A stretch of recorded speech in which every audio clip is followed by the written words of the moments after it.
Merci, chef. Alors, rapidement, l'adolescence, oui, phase critique, développement, ça a été dit.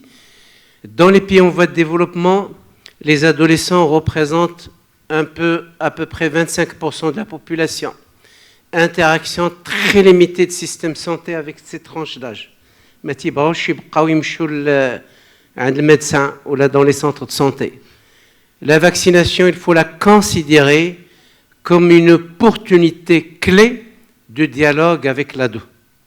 D'accord? Et finalement, la question qu'on pose, qu'est-ce que la santé pour les ados? C'est être bien dans sa peau et bien dans sa tête. C'est ça la santé. Non. Alors, pour faciliter la tâche, il y a de nouvelles victimes qui sont les ados. La rougeole, ils étaient victimes de la rougeole avec la dernière épidémie, mais aussi lorsqu'ils vont faire de la varicelle, l'hépatite A à un âge plus avancé, pas de petit, ça va être plus grave. Des vecteurs, je donnerai l'exemple de la coqueluche, soit comme futurs parents ou là comme qui vont transmettre aux tout petits. Et puis, bien sûr, cet âge-là, il y a un problème de risque, problème de sexualité, tatouage, drogue, la vie en groupe, etc., qui vont poser d'énormes problèmes. Qu'est-ce que dit l'OMS? L'OMS, la vaccination des ados est un enjeu mondial parce que ça devrait renforcer l'immunité qui est en déclin à cet âge-là, parce que ça va augmenter l'immunité collective ou l'immunité de groupe, parce que ça évite un risque spécifique lié à l'âge, au mode de vie, parce que ça permet de rattraper ce qu'on a oublié à l'enfance, comme rappel vaccinaux, et convaincre de l'utilité des vaccins et de rassurer de l'iniquité. Je dirais la même chose autrement, en 3 étapes. Première étape, c'est renforcer l'immunité déclinante, les rappels de la coqueluche, les rappels tardifs de la coqueluche. Ça maintient la protection acquise par la vaccination de l'enfance. Deuxième étape, c'est intensifier les activités de lutte ou d'élimination de maladies.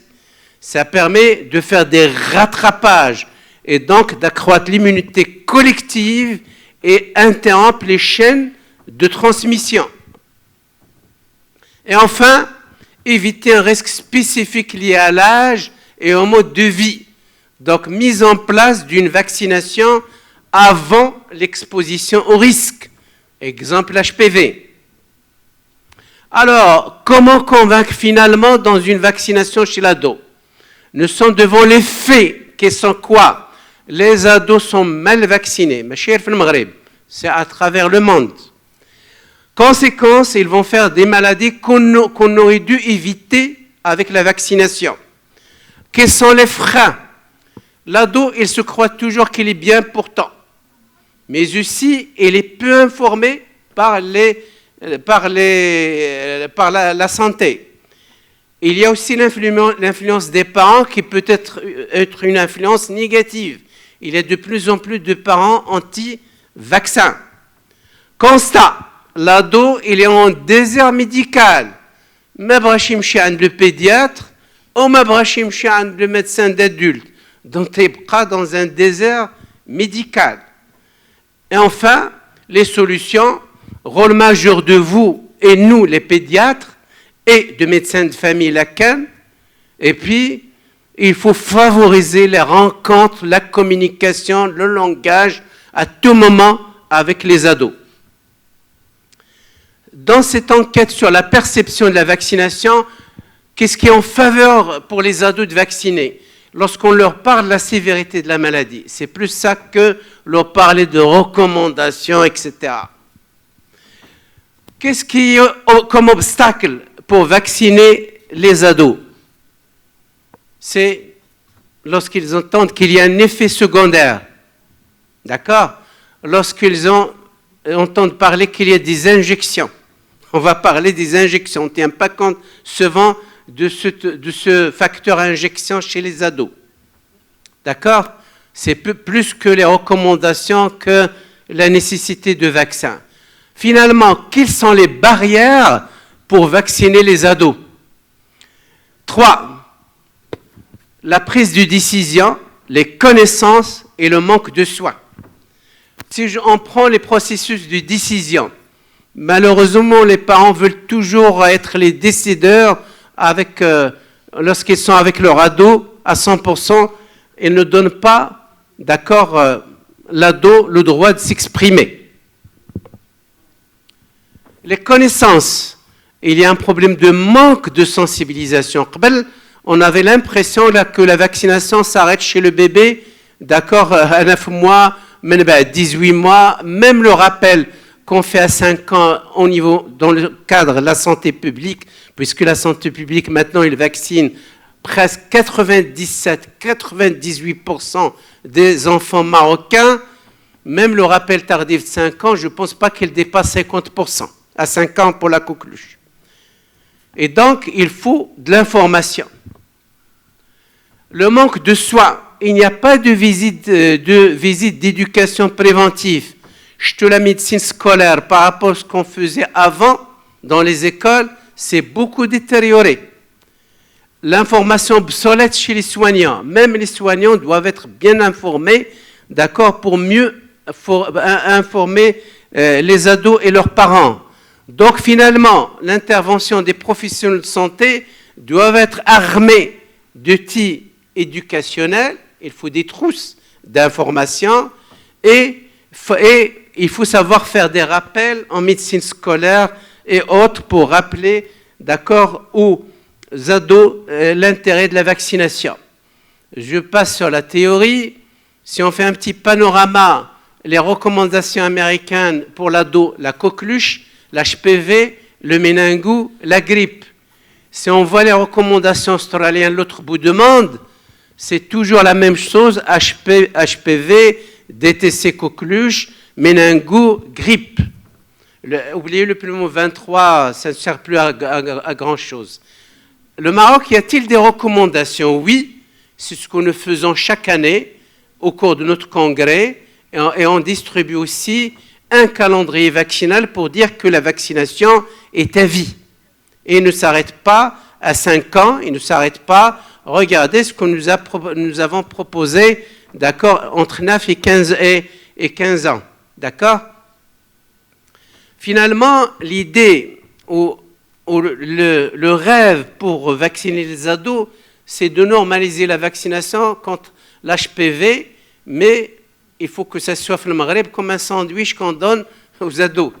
D'accord? Avec le méningo, l'HPV et la coqueluche. Alors, les piliers de cette vaccination. La communication, mais beaucoup de gens ne savent pas communiquer autour des vaccins. Et nous avons eu le mauvais exemple pendant le moment de Covid, ce qui a augmenté l'hésitation vaccinale chez les parents et même chez les professionnels de santé. D'accord? Il faut une communication efficace. D'accord? C'est tout clé de réussite d'un programme de vaccination. Cette période de santé d'ado, c'est le moment de parler d'autres programmes de santé, comme la prévention de l'anémie fériprive, on peut parler d'autres choses, la nutrition, etc. Mais surtout ce qui fâche, ce que les gens ne maîtrisent pas, c'est ce problème de consentement. L'OMS, a rédigé ce bon document sur le consentement, que vous pouvez lire tranquillement, mais l'OMS ne te donne pas une recette à 100%. Il te donne un document, il te dit, allez-y, il faut l'adapter à votre contexte. Et les parents, lorsqu'ils vous ramènent dans votre cabinet un bébé à vacciner, vous n'allez pas lui demander le consentement. C'est un consentement implicite.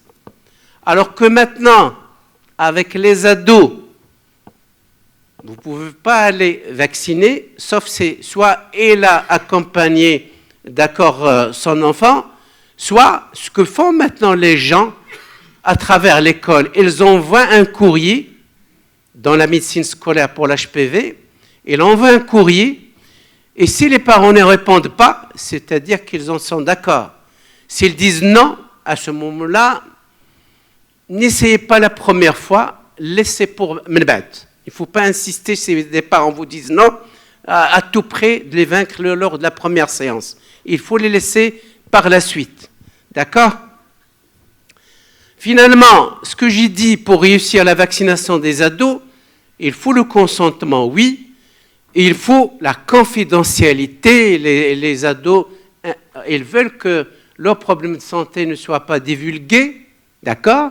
Et puis, chose souvent qu'on oublie, qu'on laisse derrière, on n'y s'intéresse pas beaucoup, c'est les réseaux sociaux qui sont occupés maintenant plus par les anti-vaccins et la douleur et la phobie des aiguilles. Regardez les effets indésirables des vaccins. Oui, tous les vaccins donnent des effets secondaires. Il faut être sincère. Mais il faut expliquer que souvent, ce sont des effets secondaires qui sont bénignes et qui ne contre-indiquent pas la vaccination. C'est très important.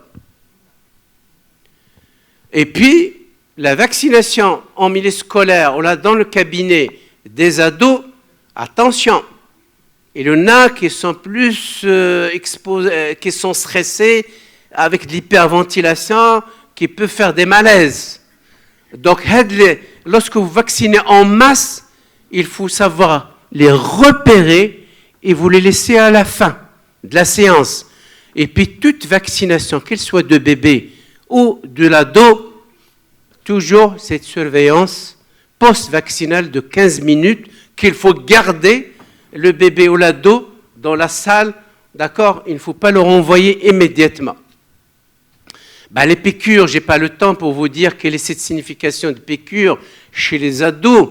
On aurait dû inviter un psychologue ou un pédopsychiatre pour vous parler de ce problème-là, de la signification de douleur, de piqûres, de stress, l'imaginaire, de la drogue, que ça peut laisser une marque, qu'un vaccin qu'on introduit dans le vaccin, quelle est sa signification comme élément étranger, etc. Donc tout ça, c'est à... Et en plus de ça, la piqûre, hein, ouais. Voilà, je pense là, c'est une méta-analyse qui a montré la présence de la douleur et de la peur de l'injection.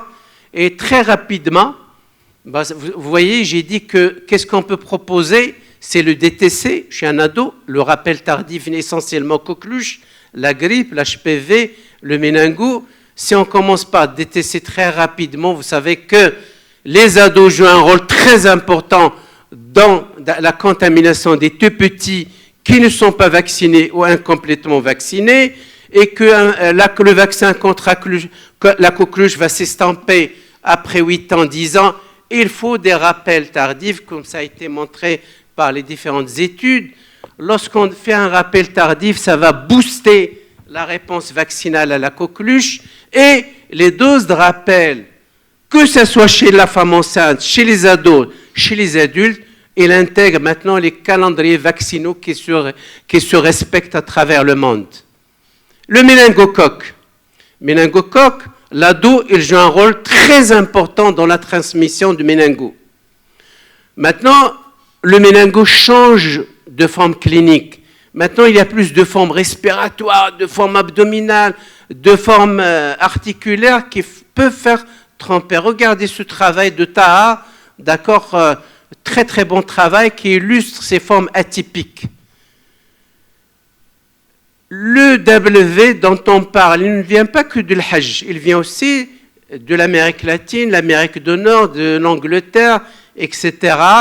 Et donc, le suivi épidémiologique est très important. Finalement, la méningococcémie est la double visage. On a un quadrivalent et on n'a pas de BEF le Maghreb. Alors que le BEF, le travail de 9 méningostop, d'accord, dans le cas avec la SOMIPEV, c'est le B qui prédomine dans 90% des cas. Et donc là, on attend le B qui va très probablement être introduit fin 2026 le Maghreb ou le début 2027. Désolé. Alors, voilà, ça suit pour les programmes. Je réponds à la question. Vous savez, 2 vaccins qui peuvent être refusés facilement, c'est celui de la grippe et de l'HPV. Je passe sur la grippe, d'accord, les complications pour l'enfant, comme je suis prêt par le temps. Je pense que en population pédiatrique, avant 6 mois, on ne peut pas vacciner parce qu'il n'y a pas l'AMM. Il faut vacciner la femme enceinte. Et au-delà de 6 mois, on peut vacciner tous les bébés sans problème. C'est vrai, on peut dire les enfants à risque. Moi, je dirais tous les enfants peuvent être vaccinés sans souci. D'accord? Et vous savez très bien que nous allons retourner de quadrivalent l'année prochaine vers un trivalent parce qu'il n'y a pas que B Victoria qui va rester, alors qu'il y a Magata, et il ne circule plus. Donc on va revenir d'un quadrivalent tani à un trivalent. D'accord, l'HPV, je passe très vite. On a énormément parlé de l'HPV. D'accord, il y avait une très belle réunion à Rabat auquel j'ai assisté avec le ministère et l'UNICEF. D'accord, Allah, Louisara Diana s'est réveillé pour dire que oui, il faut aller à l'école. J'espère qu'ils vont vraiment à l'école parce que le vaccin en post-Covid, ils l'ont déposé dans les centres de santé. Ils attendent que les ados vont aller au centre de santé. Or, les ados ne vont pas aller au centre de santé et donc on a gaspillé des doses et des doses. Et j'espère que je ne fais pas des critiques, mais c'est la réalité. Je passe une dose. Il faut élargir la vaccination de 9 à 14 ans. D'accord? Et je pense, là, c'est un vaccin particulier. Ce n'est pas comme les autres. Il faut intensifier la communication et bien l'adapter à ce vaccin. D'accord? Ce n'est pas évident. Je passe vacciner contre l'HPV, c'est prévenir le cancer de col, mais aussi d'autres cancers. C'est apprendre, c'est informer, c'est communiquer, c'est recommander et se vacciner. Et je pense, vous, dans la salle, vous assumez aussi une part de responsabilité. Il faut dire aux parents, je vous recommande ce vaccin. Non, les parents, je vous conseille, je vous recommande de le faire. C'est très important, la recommandation des professionnels de santé. Je passe sur tout ça. Il y a une très belle expérience à travers le monde. Rwanda, j'ai 95% de la couverture. D'accord, je ne parle pas de l'Australie, la France, qui est un mauvais élève, ils sont largement 50%. L'HPV, l'immunité de groupe, 50% كافية. ماشي بحال la rougeole, 90-95%. D'accord. Je passe sur les principales fondamentales. Il faut le consentement, oui. Le choix de la stratégie, la majorité des pays مشاو vers la stratégie mixte et la couverture sociale. Et تعرفوا تعاملوا مع un ado, c'est une personne adulte. Il faut تعرف تهضر معاه واش tu ou vous. La confidentialité, l'intimité, la place accordée aux parents aussi. Le carnet de santé doit aller Sehida. On nous a cassé la tête cette année avec le truc digitalisé, mais on n'est pas revenu vers ça. Moi, en préparant cet exposé, j'ai découvert ces documents. Je connais تعرفوا فيكم. عجب درت الوزارة guide à l'adolescente ومخزون تنخرج فيها أنا lorsque je prépare c'est ce que il investit de l'argent dans des documents. Mettez-moi les utilisateurs, ce n'est pas de critique et je vous remercie.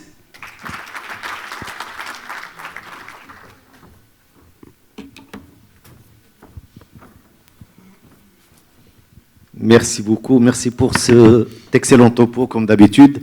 En fait, il y a beaucoup de moyens et de plus en plus on est en train de nager contre courant la vaccination.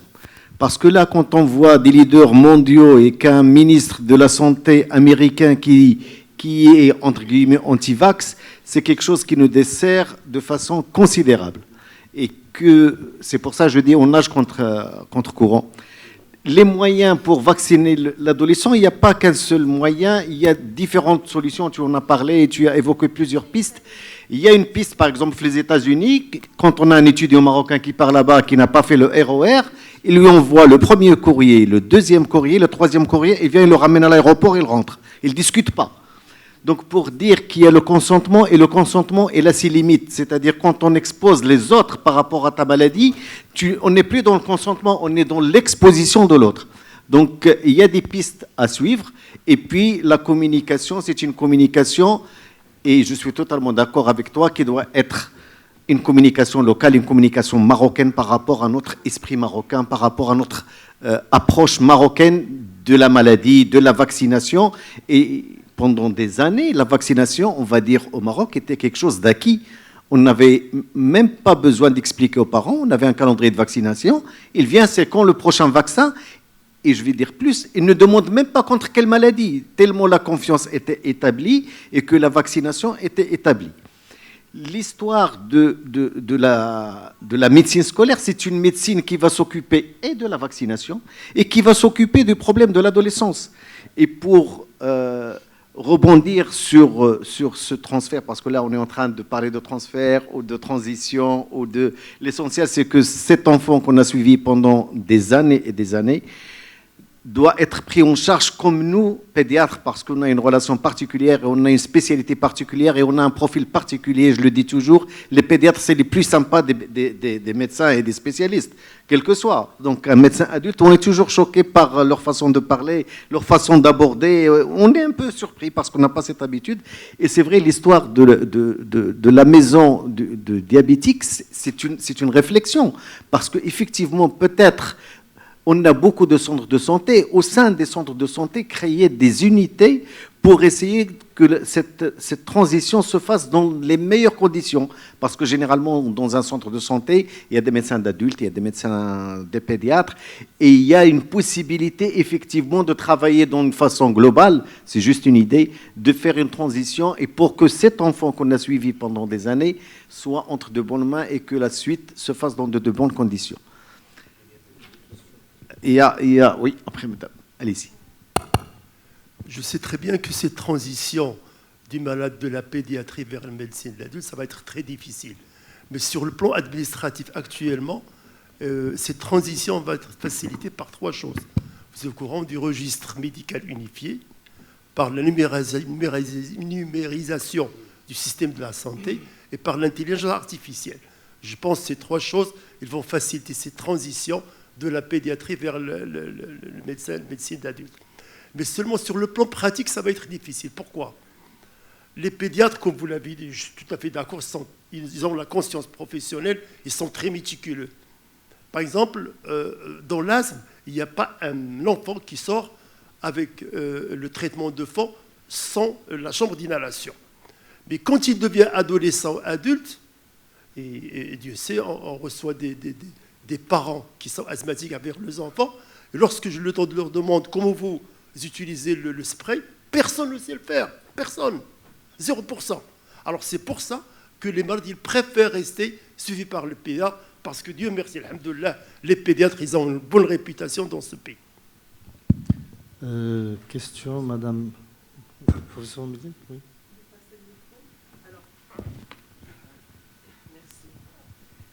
D'abord, je remercie l'amicale de pédiatres de Fès d'avoir choisi ce thème. Nous, alors, au Khafi El Hal, et les malades de néphrologie, je dis que la liste. C'est un exemple. Non, tu les cites. Alors, je suis d'accord avec vous, nous, les pédiatres, on n'est pas plus compétents, mais on est plus proches de nos malades. On communique beaucoup avec nos patients, et surtout parce qu'on communique avec les parents et la famille. Je réagis sur deux points. Le premier, c'est la santé des jeunes. Moi, comme toi, je suis dans le cadre de l'association, notre association, parce qu'on lutte contre le tabagisme scolaire. Une cellule, l'association de Hedn. Alors, on avait trouvé il y a une cellule qui est la santé des jeunes, et qui est censée mettre des cellules pour les jeunes, des cellules de médecins spécialisés dans les jeunes, et pour le tabagisme, pour l'obésité, plein de choses. L'adolescent, moi je pense que l'adolescent, on a tous eu des mauvaises expériences de passage, de transition chez l'adulte. Moi je continue à suivre des syndromes néphrotiques à l'âge adulte, parce que c'est aussi une maladie chronique, et parfois ils font des poussées après l'âge du 18-19 ans, et ils refusent d'aller chez le néphro, et nous n'avons pas... Alors, privé, c'est pire que l'hôpital. Le privé, c'est le cabinet, le spécialiste mais je pense que moi j'ai trouvé une petite formule. Il a une consultation chez le pédiatre, chez moi, il a une consultation chez le néphro d'adulte. Au chez le néphro d'adulte, il communique avec moi. Et on discute, on dit oui, c'est bon. Alors quand il est en rechute, les pédiatres n'ont pas les syndromes néphrotiques, les infections urinaires répétées, les uropathies. Ils n'ont pas le même profil. La même chose pour l'asthme de l'enfant et pour le diabète de l'enfant. Ils ont leur propre recette. Mais moi, je pense que la faute n'est pas du médecin d'adulte, mais la faute d'Yannahna. Comme tu as bien souligné, Hida, l'autonomisation. Moi, les syndromes néphrotiques, j'éduque les ados à faire leur propre bandelette, à noter, à voir. C'est pas à lui c'est pas à maman que je m'adresse, c'est à lui. Et très tôt, mais chez 12 ans, mais à 9-10 ans, on communique avec les syndromes néphrotiques qui sont très intelligents ou assidus. L'adolescence est la période de non-observance du traitement. S'ils ne disent pas à leurs parents, je ne prends pas le médicament, ils le flacon, et c'est les rechutes. Moi, j'ai eu à hospitaliser un enfant dans un service de néphrologie d'adulte et pas dans une clinique parce que je suspectais chez lui la non-observance thérapeutique. Et c'est vrai que quand il était à l'hôpital, il était en rémission. Merci Madame Oumlil. Il y a une question. Merci. Je voudrais juste poser une question. Une question courte, s'il vous plaît. Oui, question courte, ne vous inquiétez pas. En fait, en dehors des maladies neurologiques, où on est obligé de passer d'une tutelle à une autre. Depuis tout à l'heure, j'entends dire, oui, il faut qu'on fasse ce transfert. Mais ne pensez-vous pas... La transition. Ou la transition. Mais ne pensez-vous pas qu'en fait, que le plus important, c'est que les pédiatres apprennent à communiquer avec les adolescents et à leur expliquer leur maladie. Parce que nous sommes à l'ère de l'IA, nous sommes... donc il me semble en fait que le plus important, c'est qu'on apprenne à ces adolescents à comprendre leur maladie, à comprendre les signes de gravité, quand ils doivent chercher un médecin et à leur donner le choix d'un médecin pour le transfert. Question adressée à professeur Hida, professeur Maraoui. Et deuxième question, s'il vous plaît, c'est concernant l'éducation sexuelle, surtout pour les jeunes diabétiques, etc. Je crois qu'il faut aussi que les pédiatres apprennent à la faire. Tout à fait. Parce que les traitements qui sont donnés interfèrent avec la pilule, etc. Donc, il faut vraiment que les pédiatres se mettent dans la communication de ces jeunes adolescents. Merci. Oui, vous avez tout à fait raison de Réponse parler de la Réponse courte, s'il vous plaît. Oui. Là, merci beaucoup. Ce que vous avez dit, c'est la préparation au transfert, c'est la transition, c'est la première étape. C'est d'expliquer à l'enfant que... je voudrais rapporter une petite expérience. Donc, Madame Oumlil m'a rappelé. On a fait le service, on a deux spécialités auxquelles on commence à toucher aux médecins d'adultes. Qui a l'unité de diabétologie. On reçoit les résidents d'endocrinologie. Madame Finna on reçoit de tous les CHU de Maroc. Ils passent pendant 3 mois.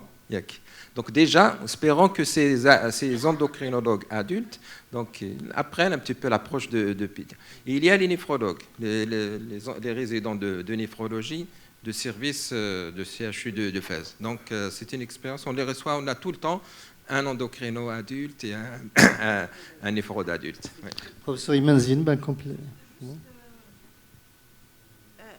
On parle aux adolescents, hein. C'est pour ça qu'ils veulent rester. Hein. Donc l'expérience, hein, ils ne veulent pas arrêter la consultation. Donc, on leur explique, ils sont autonomes en diabétologie. On leur apprend à faire les injections à partir de l'âge de 8 ans, interpréter les glycémies capillaires, faire les CGMS, enfin tout. Donc on leur parle, l'accompagnement psychologique qui doit être fait par des des professionnels de la psychologie, on a été obligé de l'apprendre parce qu'on n'a pas d'autre alternative. Donc, on leur parle, on leur explique leur maladie. Justement parce qu'ils sont conscients de leur maladie, qu'ils sont non observants, parce que moi, je pense que moi-même, si j'ai une maladie chronique, le diabète, enfin, on a l'HTA ou autre, parfois on oublie le traitement. Mais le diabète, on ne peut pas l'oublier. Hein. Donc, c'est des glycémies, si on veut manger, c'est des hyperglycémies. Si on ne fait pas l'injection, c'est l'acétone. Si on fait plus, c'est l'hypoglycémie. Donc, c'est une maladie avec laquelle il faut être en éveil 24 heures sur 24 heures. Donc, ces enfants sont tout à fait conscients de leur maladie. Parfois, ils se révoltent contre le système, contre leur maladie, contre les parents, contre eux-mêmes. Et normalement, il faut un accompagnement psychologique, chose qui manque dans notre contexte. Très Donc, bien, professeur Imanzino. Donc, je pense que le pédiatre fait très très bien son rôle. Hein. Question, professeur Khorassani, peut-être oui, pour un commentaire. Merci. Oui, alors, les maladies hématologiques. Non, c'est exactement le sujet intéressant, transition. Je crois que déjà, point important, c'est qu'à notre niveau, il commence à y avoir une certaine maturité. C'est pourquoi on commence à en parler. Parce que dans l'histoire, enfin, les pédiatres qui sont là, le patient qui est là, c'est 15 20 عام 30 عام 40 عام. C'est pas bien. Enfin, bon, bref, bon, je ne commente pas. Mais c'est juste pour dire que les profs que nous avions, les patients, donc ce qui était aussi bien. Donc aujourd'hui, les choses qu'il y a une certaine maturité dans la population pédiatrique et dans la médecine pédiatrique pour qu'on commence à en parler. Alors, au niveau de l'hémato-onco, surtout de l'hématologie bénigne, on est bien confronté à cette pathologie de la transition, pathologie de l'hémostase, hémophilie, hémoglobinopathie, etc. Et pour dire l'exemple tout bête et simple, d'ailleurs, vous pouvez considérer, on avait fait un travail, d'ailleurs, c'était un travail de thèse, une étude prospective de transition entre les patients que nous avions dans le service d'hémato-onco, particulièrement l'hémophilie, et qui transitent vers les services adultes. Et c'était une étude prospective et nous avions posé les questions aux patients qui étaient chez nous à l'enfant, et par obligation, pas tout ce qu'on veut, etc. Parce que même l'hôpital commence à mettre à 16 ans, le patient marche administrativement. Pour quelle raison, ça c'est une autre histoire. Donc là, 16 عام السبيطار صافي هو كان عنده 13 عام يوصل 16 عام حبس ليه الدوسي. Bon bref, donc nous avions posé la question les patients qui sont partis vers les services adultes. C'est quoi et donc les résultats sont sortis. En fait, les choses sont claires. Aujourd'hui, il y a des unités, des cellules de transition. Donc, on ne parle pas des cas particuliers dans le secteur où tu as un patient que tu suis à titre perso et que tu veux faire passer à un collègue adulte. Tu sais, tu peux appeler le téléphone, tu coordonnes, et toi aussi, à titre perso, tu organises de la transition. Donc ça, c'est à l'échelon perso. Et ça peut se passer très, très bien. Parce que tu peux, en tant que médecin spécialiste, ou que le patient, tu le connais depuis des années, tu assures ça, à titre perso, à de la transition, et tu l'envoies chez le collègue adulte. Néphro, diabéto, tout secteur confondu. Mais quand on parle d'une structure où les patients sont suivis dans une unité, ils sont un groupe, ben, tu dois organiser. Alors en fait, dans le monde, ils ont créé des consultations de transition. Ben, il ne faut pas créer. On n'invente pas la roue. Donc la consultation de transition existe dans les unités hospitalières où, en fait, le patient, celui que tu vas céder pour toutes les raisons, parce que c'est obligatoire, parce qu'il y a autre chose qui... Là, c'est toute l'équipe qui reçoit le patient, discute avec lui, en présence du psychologue, de sociologue, etc., pour, d'une manière transitoire et précise, assurer une bonne transition. Après, le côté administratif tout à l'heure, il a parlé de l'administratif, le dossier, etc. Le dossier, il suit administrativement, mais le patient ne suit pas le dossier. Donc, il y a une très grande discordance entre le dossier administratif, mais le patient, il ne va pas forcément suivre le dossier. Donc il y a du travail, c'est des choses qui se mettent en place, et je crois que c'est l'occasion d'y réfléchir, et c'est parfait comme réflexion. Sujet très passionnant, et le président me demande de clore cette belle journée, et merci beaucoup. Donc, de remettre pour ceux qui n'ont pas. C'est très joli. Hein. Bon. Demain, on va reprendre à 9h. Mais soyez tranquilles, vous allez gagner 1 heure de sommeil, parce que demain, on change de l'heure.